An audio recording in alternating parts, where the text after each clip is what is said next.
Bismillahirrahmanirrahim. Assalamualaikum warahmatullahi wabarakatuh. Apa kabar anak-anak sekalian? Alhamdulillah semuanya sehat ya.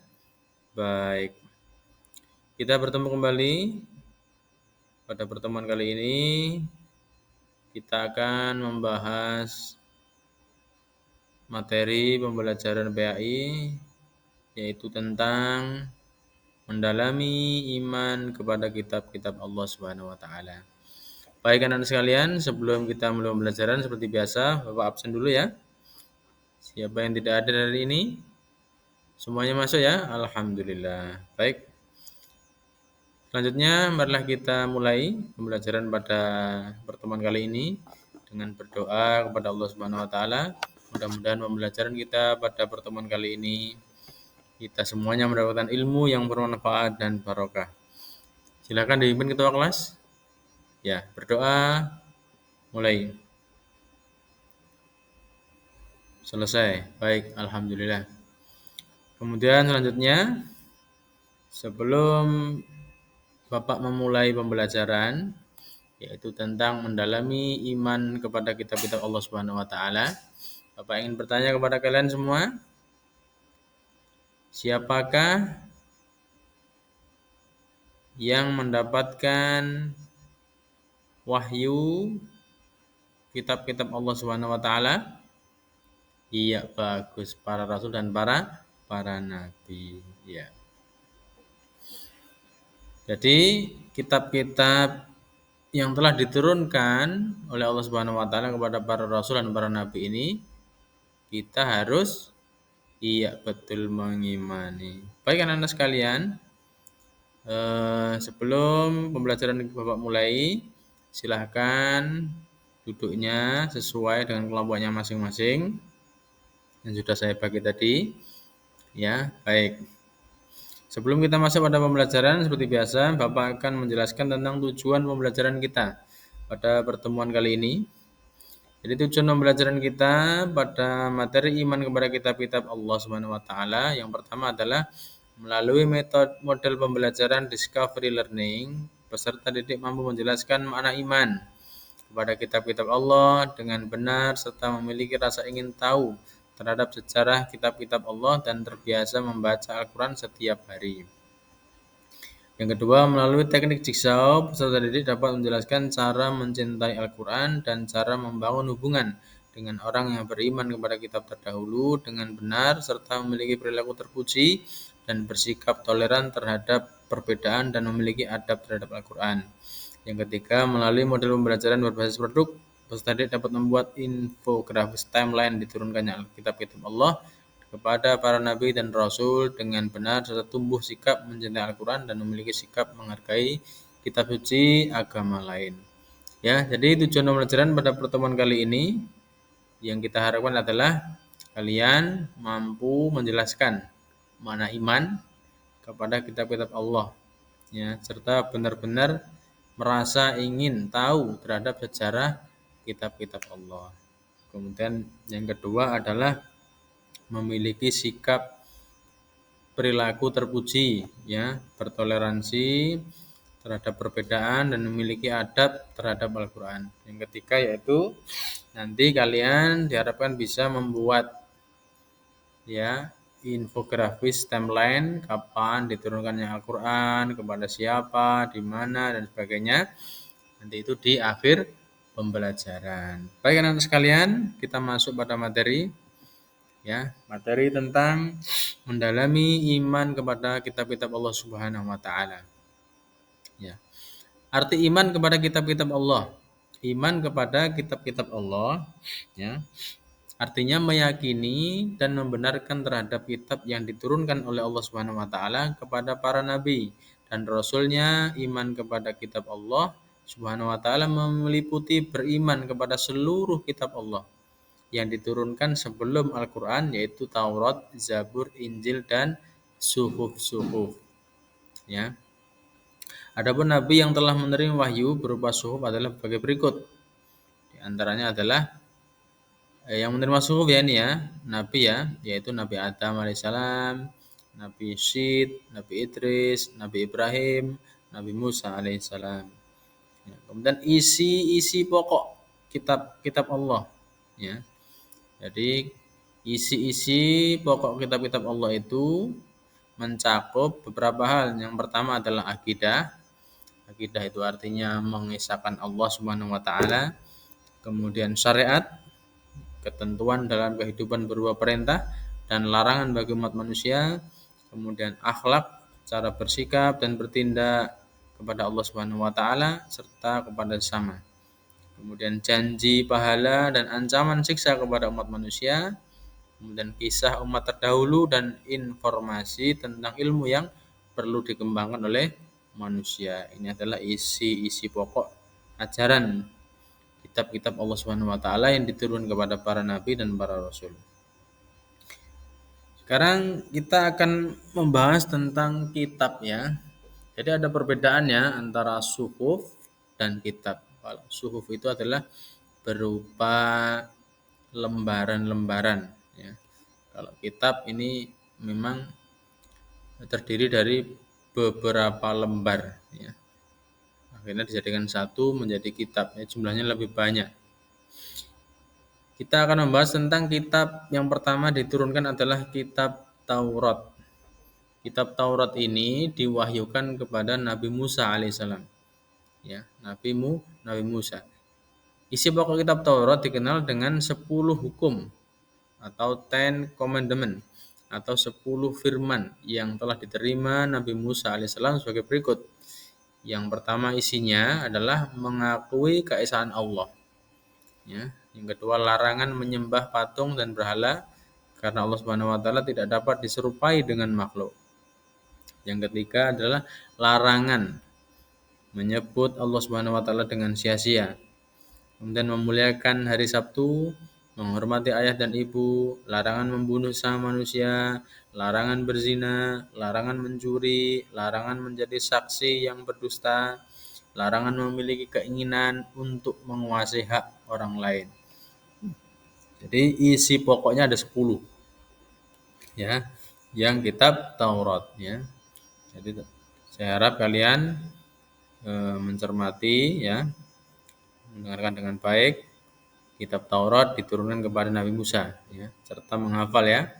Dihafalkan kitab Taurat itu diturunkan kepada siapa? Ya, kepada Nabi Musa. Kemudian yang kedua adalah kitab Zabur. Kitab Zabur ini diwahyukan kepada Nabi Daud alaihissalam.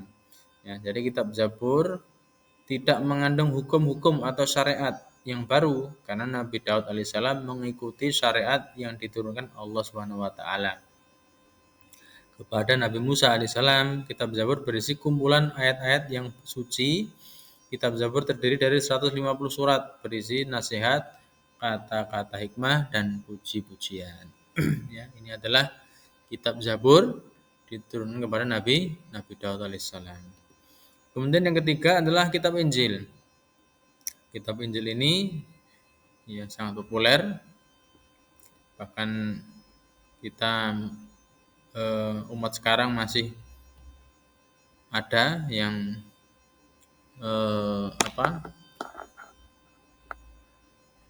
menyalin ya salinan kitab Injil yang dipakai oleh umat-umat saudara kita, umat Kristiani yang memakai kitab Injil. Dalam kitab Injil ini diturunkan kepada Nabi Isa. Jadi dalam kitab Injil ini berisi ajaran sebagai berikut. 1. Perintah untuk kembali mengisahkan Allah Subhanahu wa taala dan membenarkan keberadaan kitab Taurat, menghapus hukum dalam kitab Taurat yang tidak sesuai dengan perkembangan zaman, kemudian menjelaskan bahwa kelak akan datang kembali Rasul setelah Nabi Isa yaitu Nabi Muhammad SAW. Isi dari kitab Injil. Kemudian yang terakhir adalah kitab Al-Qur'anul Karim yang diwahyukan oleh kepada Nabi Muhammad SAW. Adapun isi pokok Al-Quran yaitu akidah, keimanan, ibadah dan muamalah, ya, hablum minallah, hablum minannas, kemudian syariat, hukum, akhlak, budi pekerti, tarikh, sejarah, dan dasar-dasar ilmu pengetahuan. Ya. Baik anak-anakku sekalian, kita ulang ya. Jadi kitab tadi diturunkan itu ada berapa? Ada 4. Yang pertama adalah Taurat kepada Nabi Musa. kemudian Zabur kepada Nabi Daud, Injil kepada Nabi Isa, kemudian Al-Quran kepada Rasulullah Nabi Muhammad SAW. Baik anak-anak sekalian, sekarang kita akan belajar cara beriman kepada kitab Allah Subhanahu wa taala. Yang pertama adalah meyakini dengan sepenuh hati, yakin bahwa kitab-kitab Allah Subhanahu wa taala yang dibawa oleh para rasul itu benar-benar datang dari Allah. Ya, yakin bahwasanya kitab yang diturunkan itu adalah benar datangnya dari Allah Subhanahu wa taala. Kemudian yang kedua adalah membenarkan terhadap adanya kitab. Membenarkan adanya kitab Allah Subhanahu wa taala berarti tidak ada keraguan sedikit pun dalam hatinya terhadap kitab-kitab Allah Subhanahu wa taala yang telah diturunkan kepada para nabi dan rasulnya. Jadi cara beriman adalah meyakini dengan sepenuh hati, kemudian membenarkan terhadap adanya kitab. Kemudian selanjutnya adalah cara beriman yang ketiga adalah memahami, ya, memahami kandungan kitab Allah Subhanahu wa taala. Kitab Allah Subhanahu wa taala sebagai pedoman hidup, artinya akan menjadi benar dalam menjalani hidup jika berpedoman pada kitab Allah. Kemudian mewujudkan dalam bentuk sikap dan tindakan dalam kehidupan sehari-hari. Jika mengamalkan Al-Quran dengan sepenuh hati berarti sudah termasuk mengamalkan isi kandungan kitab-kitab sebelumnya. Karena semua sudah disempurnakan dalam Al-Quran. Ya. Setelah kita memahami ya cara beriman kepada kitab Allah, kemudian kita ini ya anak sekalian sebagai generasi yang mencintai Al-Quran, ya, tidak ada alasan selaku generasi muslim untuk tidak mencintai Al-Quran karena di dalamnya penuh inspirasi yang menuntun ke arah kebaikan. Cara menampilkan sikap mencintai Al-Quran sebagai kitab Allah Subhanahu wa taala adalah dengan membaca Al-Quran secara rutin, memahaminya dan mengamalkan isinya dalam kehidupan sehari-hari.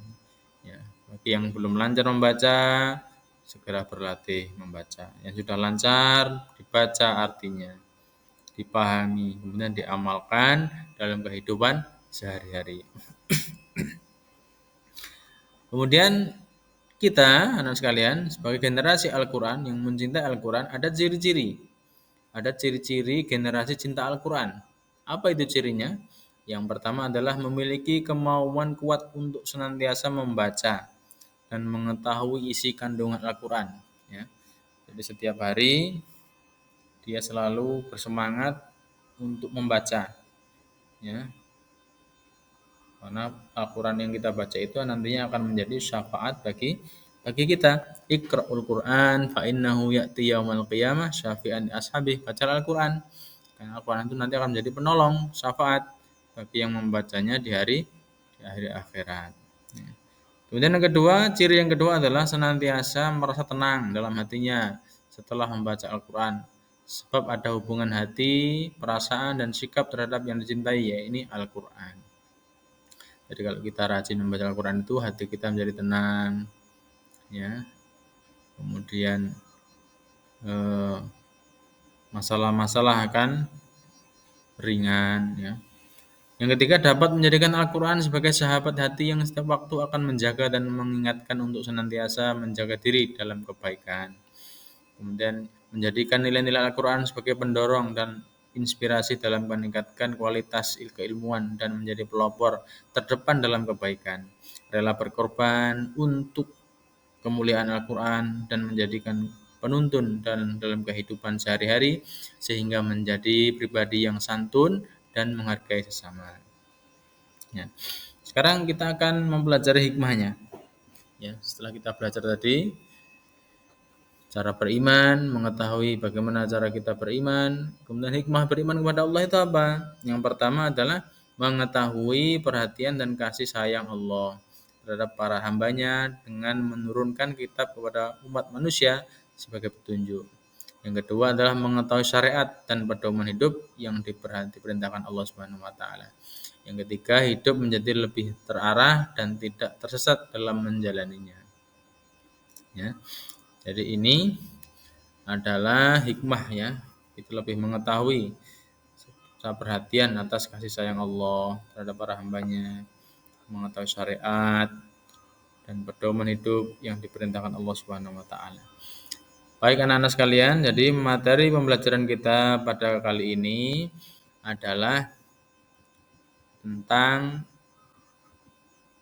mendalami iman kepada kitab-kitab Allah ya. Jadi kitab-kitab Allah itu ada 4 ya. Yang pertama yaitu kitab namanya kitab Taurat, diturunkan kepada Nabi Musa. Ada isinya, pokok kandungannya apa aja ya, sudah kita bahas tadi. Kemudian kitab Zabur diturunkan kepada Nabi Daud, kemudian kitab Injil kepada Nabi Isa, kemudian kitab Al-Quran kepada Rasulullah Muhammad Sallallahu Alaihi Wasallam. Ya, dan yang terpenting adalah ini, bagaimana cara kita mengimaninya. Ya, harus dengan sepenuh hati, tidak boleh setengah-setengah. Harus betul-betul kita yakini dalam hati kita, kemudian membenarkan isinya Al-Quran, kemudian memahami kandungannya, kitab-kitab itu ya, kemudian mewujudkan dalam bentuk sikap dan tindakan dalam kehidupan sehari-hari, sehingga dengan kita memahami hal tersebut kita akan menjadi generasi yang mencintai Al-Quran, generasi yang senantiasa bersemangat di dalam memahami, mempelajari dan membaca Al-Quran ya. Baik anak sekalian, sebelum pembelajaran selesai, setelah ini ya setiap kelompok bertugas untuk merangkum ya. Kemudian yang kedua adalah membuat peta konsep ya tentang kitab-kitab Allah Subhanahu wa taala ya. Baik anak sekalian, alhamdulillah materi kita pada pertemuan kali ini selesai. Kita akhiri dengan doa bersama. Doa kafaratul majelis. Subhanaka Allahumma wa bihamdika asyhadu an la ilaha illa anta astaghfiruka wa atubu ilaik. Sekian dari saya, kurang lebih maaf. Kita lanjutkan pada pertemuan yang akan datang. Akhirul kalam. Assalamualaikum warahmatullahi wabarakatuh.